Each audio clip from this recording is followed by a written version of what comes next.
बात अब गाजा तक नहीं रही है, बात गाजा से बहुत आगे जा चुकी है। हमास की पूरी लीडरशिप खत्म करने के बाद इसराइली फौज का अगला हदफ जो है वो है हिजबुल्लाह की लीडरशिप खत्म करना, जिसमें इन्होंने अभी हाल ही में गुज़श्ता जुम्मे के दिन जो एयर स्ट्राइक की उसमें एक मारूफ लीडर हसन नसरुल्लाह को शहीद कर दिया। इससे पहले काफ़ी लीडर उन्होंने शहीद किए, जिसमें इस्माइल हैनी है, जिसमें कासिम सुलेमानी, जिसको मैं कहना नहीं चाहता किस एयर स्ट्राइक में शहीद किया गया। I am not gonna take the name of that at all, किसी कॉज पे नहीं।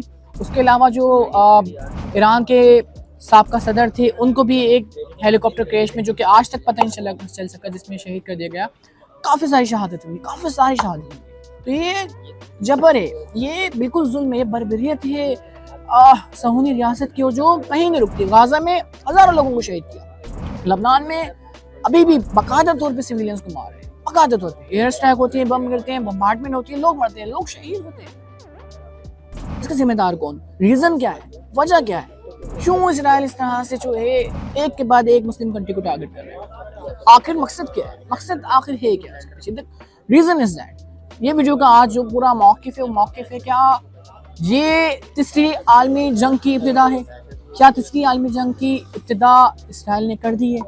क्योंकि ये बाकायदा तौर पे नजर आ रहा है कि जब आपने यूएन की स्पीच में क्लियरली दुनिया को पैगाम दिया कि we are ready to fight, we are ready to fight, लेकिन इसके जवाब में पूरी दुनिया ने आपको जवाब दिया आपकी स्पीच से, जो कि नेतन्याहू, मैं नाम भी इनको आप लेकर नहीं कह सकता, जो तुम्हारी स्पीच थी उससे पूरी दुनिया ने वॉकआउट कर दिया। और फिर तुम्हारा प्रेसिडेंट बेशरम खड़ा होकर बोलता कि we are the peace maker. अगर तुम पीस मेकर हो तो भाई ये जो बाइकआउट करके पूरी दुनिया जा रही है, तो ये क्या टेररिस्ट है? आर द दहशतगर्द, extremist, militants? How could you say that? The point is that बात ये है कि अगर तुम पीस मेकर हो तो मासूम बच्चे, औरतों और बुजुर्गों को क्यों मार रहे हो भाई? उन्होंने क्या बिगाड़ा है? आपने गजा में 69 लोगों पे बम मारे, गोलियां चलाई, तब आपको याद नहीं आया? You are the peacemaker. The point is that अब यहाँ इस वीडियो में एक अहम मुद्दा जो मैं जिस पे रोशनी डालना चाहता हूँ, वो मुद्दा ये है कि मैं स्टडी जब भी कर रहा था पूरी बात, इसमें मैंने देखा कि काफ़ी बड़े नामी ग्रामी लोगों को शहीद किया गया और शहीद किया जा रहा है। हिजबुल्लाह के पास लीडरशिप की कमी नहीं है।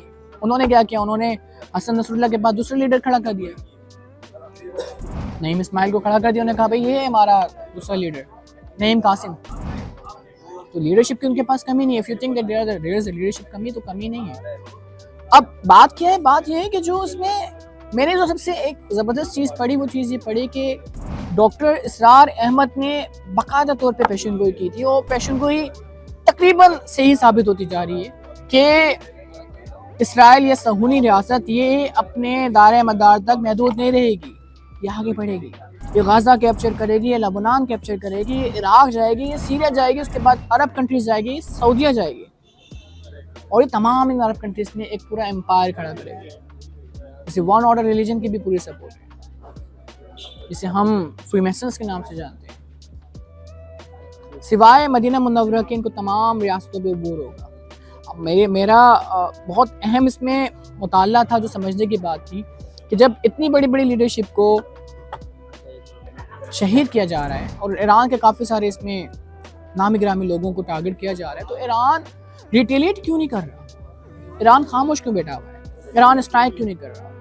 तो यहाँ काफ़ी सारी वीडियोस में बात चल रही है, जिसमें मैंने भी काफ़ी सारी चीज़ें देखी और समझी कि देखो यार, एक तो ईरान और इसराइल का डिस्टेंस बहुत ज़्यादा है, ठीक है, एक तो डिस्टेंस का। फिर जो ईरान को प्रॉक्सी चाहिए वो बैठा है लबनान में, जैसे हिजबुल्लाह बैरूत के अंदर जो अभी बमबारी कर रहे हैं वहाँ पर।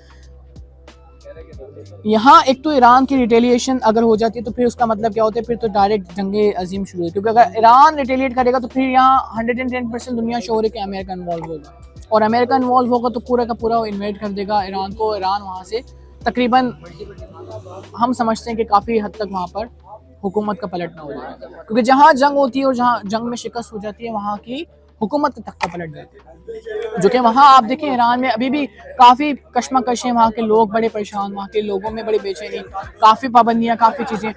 अगर इस तरह की कोई नोयत की बात होती है तो यकीनन ईरान की जो हुकूमत है उसका तख्ता पलट जाएगा। ईरान के जो अली ख़ामनेई हैं उन्होंने वाज़ह तौर पर आज पैगाम दिया, और पैगाम में उन्होंने बताया कि we are ready to retaliate.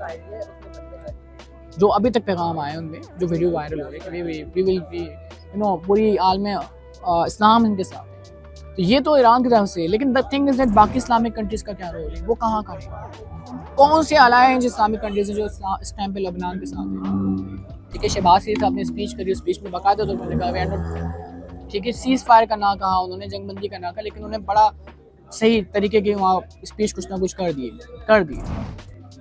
जो भी है। द पॉइंट इज दैट कि पाकिस्तान का क्या मुकाम है यहाँ। एक सवाल और रेज होता है कि जो ये तालिबान वहाँ फाइट कर रहे थे वो वहाँ जाकर फाइट क्यों नहीं करते, क्यों नहीं रहते सऊदी रियासत से, क्या रीज़न है। इस पर बाकायदा तौर पर वीडियोस बनी है। एक और बड़ी अहम बात की डिस्टेंस वाली बात, ठीक है, रास्ता उनको मिले तो वो जाएं, ये वाली बात। फिर टर्किया जो कि नेटो का तीसरा बड़ा मेंबर है, वो बीच में क्यों नहीं आ रहा, वो यहाँ इसराइल को मुंह तोड़ जवाब क्यों नहीं दे रहा, वो नेगोशिएट करता है ईरान से कि भाई नहीं आप रिटेलिएट ना करें, क्यों भाई, ऐसा क्या बात है। रीज़न यहाँ बिल्कुल वाज़ेह तौर पे दो हैं जो अब हम समझते हैं। रीज़न नंबर 1 कि इसराइल को अपनी रिकॉग्निशन चाहिए। कुछ टाइम पहले सऊदी आगरी था कि उन्होंने रिकॉग्नाइज करना है, लेकिन उन सर्टेन टर्म एंड कंडीशन। बाद में सऊदी का नहीं, we are not ready to recognise you because अब आपने बर्बरियत की इंतहा कर दी, अब आपने बहुत ज़्यादा इंतहा कर दी, गाज़ा को पूरा वैनिश कर दिया। लबनान की बारी है, लबनान में भी आपने बहुत ज़्यादा गरोत में बमबारी करके बहुत सिविलियंस को मारा, तो Saudi is not ready to recognise Israel at all किसी भी कॉस्ट पे। Similarly Turkey is also not ready to recognise Pakistan, तो कभी भी नहीं, हमारे तो पासपोर्ट पे लिखा हुआ है कि पासपोर्ट सिवाय इसराइल के हर जगह काबिल कबूल।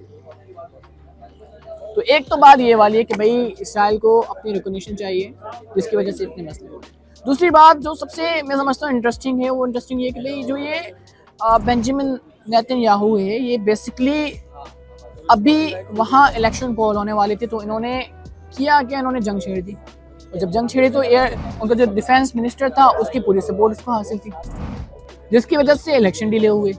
तो वहाँ जाहिर है उसको भी अपनी कुर्सी के मसले, तो पॉलिटिक्स भी है इंटरनेशनल नेशनल, ये बड़ा अजीब है। और इसमें ज़ाती मफाद के चक्कर में नेतन्याहू पूरी दुनिया को धकेल देना चाहता है, और ये अगर आलमी जंग पे जाती है तो फिर बड़ा मसला है, क्योंकि यहाँ इस इलाके के अंदर हर बंदा हर कंट्री टाक में बैठा है। जब मिसाल है कि आप देखें नॉर्थ कोरिया, चाइना, रशिया तो बाकायदा तौर पर धमकी देते कि ये fire some missile on Israel, सही कितना है गलत कितना है नोबडी नोज। एक बात। दूसरी पर हमास पे जब लीडरशिप वहाँ अटैक हुआ, फ्राइडे को एयर स्ट्राइक हुई जिसमें उन्होंने बंकर बस्टर लगाए, मारे, और वो ज़मीन के बेसमेंट के अंदर तक जाकर घुस गए, और काफ़ी उसी में कैजुअलिटी जो हुई हसन नसरुल्लाह के। द पॉइंट इज दैट फिर हिजबुल्लाह ने उसका रिटेलिएशन फौरन क्यों नहीं किया, और किया तो फिर इसराइल पे कहाँ किया। आप वीडियो देखते हैं, काफ़ी सारी वीडियो वायरल होती हैं। पॉइंट इज दैट कि हिजबुल्लाह ने क्या रिटेलिएट किया, और रिटेलिएट किया तो नुकसान हुआ, ऑफ कोर्स किया, काफ़ी मिसाइल डाली, लेकिन मिसाइल की वो नौइयत नहीं थी, these were not ballistic missiles कि वो उसको हिट कर सके। तो ये इसराइल का एयर डिफेंस सिस्टम बहुत ज़्यादा स्ट्रॉन्ग, जिसमें 3 लेयर्स बनाए हुए कि कोई भी मिसाइल है तो 3 तरह से डिस्ट्रॉय कर सकते हैं, जो सबसे अहम वजह है जिसकी वजह से कोई भी कंट्री आराम से इसराइल पे हमला नहीं कर सकती। ये भी कहा जाता है, मेरा तो एक दोस्त कहते हैं नहीं भाई इसराइल का एयर डिफेंस सिस्टम इतना स्ट्रॉन्ग नहीं है, उसका सिस्टम स्ट्रॉन्ग नहीं है, आप लोग कमज़ोर हो। तो ये आज की वीडियो थी, पूरे एनालिसिस से बाकायदा तौर पे ये जो कॉन्फ्लिक्ट चल रहा है, कॉन्फ्लिक्ट कहाँ जाकर रुकेगा अभी नोबडी नोज। सिचुएशन बड़ी ही टेंशन के अंदर है, बहुत ही गंभीर सूरत हाल है। हर कंट्री अभी ये सोच रहा है कि इसमें हो क्या, सीज फायर हो, जंगबंदी हो, या जंग और फैलेगी। ईरान को हिजबुल्लाह को असला ईरान की तरफ से जा रहा है, इसराइल को असला यूएस की तरफ से जा रहा है, तो जंग कैसे खत्म, और जंग हुई तो फिर नुकसान तो सारी कायनात जानती क्या हो। छोटे से एनालिसिस डॉक्टर जहां ज़ेबलवी की तरफ से। थैंक यू सो मच, तशक्कुर अल्लाह हाफ़िज़।